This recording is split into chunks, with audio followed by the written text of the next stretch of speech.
Hello guys, welcome back to my YouTube channel. तो बहुत दिन पर आम आज बुलिया को बाहर जाइलु जातीय वाणिज्य मेला। तो ये बुलू बुलू देखु आम कौन देखिलु मात्र 20 टंकार केते सारा जिनस जहाँकि आपण मैंने विश्वास भी करें कि 20 टंकार एत सुंदर सुंदर जिनस गुड़ा बिक्री होची। तो इच्छा तो होता सबकि किणीदेवाई कि संभव नुह, अଯଥା घर अड़िया हम आ कि ना। तो जहाँ भी आमको भल लगी से सब आम किणाकिणी करूँ। घरकरणा जिनस गुड़ा, इलेक्ट्रोनिक जिनस जहाँकि आपने देखिपे बहुत सस्तार बिक्री होची। आ ड्रेस गुड़ा देखिपे संबलपुरी ये सब बहुत सस्तार बिक्री होची। जदि आपण मानक ये जीवार अच्छी तार लोकेशन है खंडगिरी।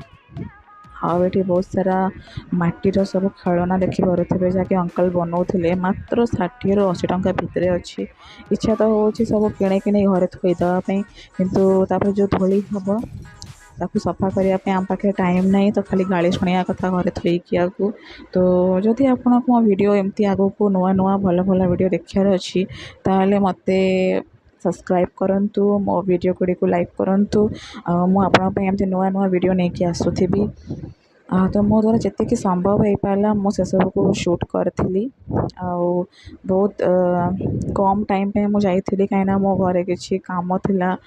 देखो तो ये आम मान समस्त प्रिय जिनस सेटा मिक्सचर केते माने मात्र 50 टंकार बिक्री होची। मिक्सचर गुड़ा जहाँकि खाया को बहुत टेस्ट लगे। और चप्पल गुड़ा मात्र 200-100 टंकार बिक्री होची। आपण मन जाइए आप हिसाब से किणाकिणी करें। ये प्लास्टिक जिनस गुड़ा मात्र 20-30 टंकार बिक्री होची। इच्छा तो हो सब उठे आनीदेवाई किंतु यहाँ संभव नुह। तो जहाँ जी हो पारा आम आमर किणाकिणी करूँ। आपण मैंने देखिपे ये सब माने घरकरणा जिनस गुड़ा अच्छी मात्र 20 टंका 30 टंकार बिक्री होची। देखो ये आम रिटर्न करुचु घर को।